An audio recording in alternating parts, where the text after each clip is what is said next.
কিয়ামতের আগে আগে আরো কিছু মানুষকে আল্লাহ পাক কিন্তু শূকর এবং বানরে পরিণত করবেন। এই হাদিসটা কি জানেন? হাদিসটা শুনে রাখেন, এটা আখিরুজ জামান বা কিয়ামতের আলামত সংক্রান্ত হাদিসগুলোর মধ্যে পাবেন। আল্লাহ রাসূল সাল্লাল্লাহু আলাইহি ওয়াসাল্লাম বলেছেন, কিয়ামতের আগে আগে আমার উম্মতের মধ্যে, ভালো করে শোনেন, কিয়ামতের আগে আগে আমার উম্মতের মধ্যে একদল মানুষ বের হবে যারা মদ পানকে হালাল মনে করবে। কাকে? মদ পান করাকে হালাল মনে করবে। যারা বাদ্যযন্ত্র, গায়িকা, নায়িকা এগুলো নিয়ে নর্তকী নাচাবে রাতের বেলা, এগুলোকে হালাল মনে করবে। যারা অশ্লীলতা, বেহায়াপনাকে জায়েজ করে নিবে, ঠিক আছে, এরকম কয়েকটা পাপের কথা বলে নবীজি বলছেন একদিন সকালবেলা আল্লাহ পাক তাদেরকে ঘৃণিত বানরে পরিণত করবে। এটা হবে সামনে, কখন কিভাবে হবে আল্লাহ ভালো জানেন। এবার আমি কনসেপ্টে চলে আসি। এই যে পৃথিবীতে নেমে আসলাম, তাহলে আমরা কোত্থেকে আসছি ভাই? আমরা কি পৃথিবীর অধিবাসী ছিলাম? আমরা জান্নাতে ছিলাম, ওখান থেকে আল্লাহ পাক পাঠিয়েছে। এবার পৃথিবীতে এসে আদম আলাইহিস সালামের যুগে খুব একটা দুর্ঘটনা ঘটে নাই, একটা ঘটেছে। কয়টা? একটা। ভাই হাবিলের কোরবানি কবুল হয়, কাবিলের অন্তর্দাহ হয়, জ্বালা হয়। কেন হাবিলেরটা কবুল হবে, কাবিলের কেন হচ্ছে না? এই হিংসার বশবর্তী হয়ে কাবিল হাবিলকে হত্যা করে ফেলে। হত্যা করে লাশটা দাফন করার পদ্ধতিও তার জানা ছিল না। আল্লাহ কাককে পাঠালেন, কাককে দেখে সে শিখলো। প্রথম দুর্ঘটনা হচ্ছে হাবিল কাবিলের দুর্ঘটনা। বলে রাখি, আজকেও নিজের ভাইয়ের বেশে বহু কাবিল মুসলিম সমাজের মধ্যে ঘুরে বেড়ায়।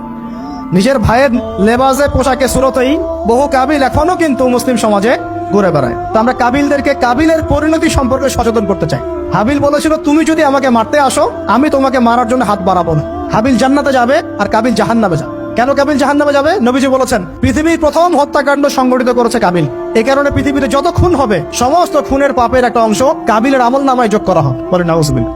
একটা কথা মনে রাখবেন, সদকায়ে জারিয়া যেমন আছে, গুনাহে জারিয়াও আছে। একটা মদের দোকান দিয়েছেন, যত মানুষ মদ খাচ্ছে, সমস্ত গোনার একটা অংশ আপনার কাঁধে আসছে। সিনেমা হল করেছেন, মানুষ সারাদিন নেকটা ছবি দেখে, নগ্ন ছবি দেখে, যত মানুষ এখানে পাপ করবে, সমস্ত পাপের একটা অংশ আপনার কাঁধে যাবে।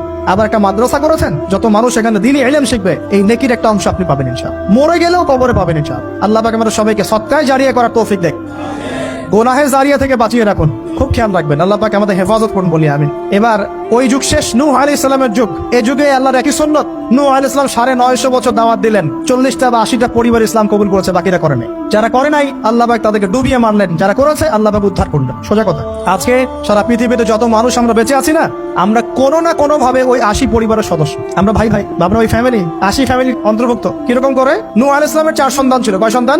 এক সন্তানের নাম হচ্ছে হাম। কি নাম? হাম। হাম ছিল একটু কালো বর্ণের। হামকে দিয়ে আফ্রিকার কন্টিনেন্টে যত মানুষ দেখছেন ব্ল্যাক স্কিনের, কালো স্কিন, এরা সবাই হামের বংশধর। মজা না বিষয়টা? মানুষের অস্তিত্ব পৃথিবীতে, ইতিহাস, এগুলো খুব ইন্টারেস্টিং টপিক। ইতিহাস পড়তে থাকলে আপনি ডুবে যাবেন। কত কিছু বিশ্ব হয়েছে আর কত কিছু হবে সামনে।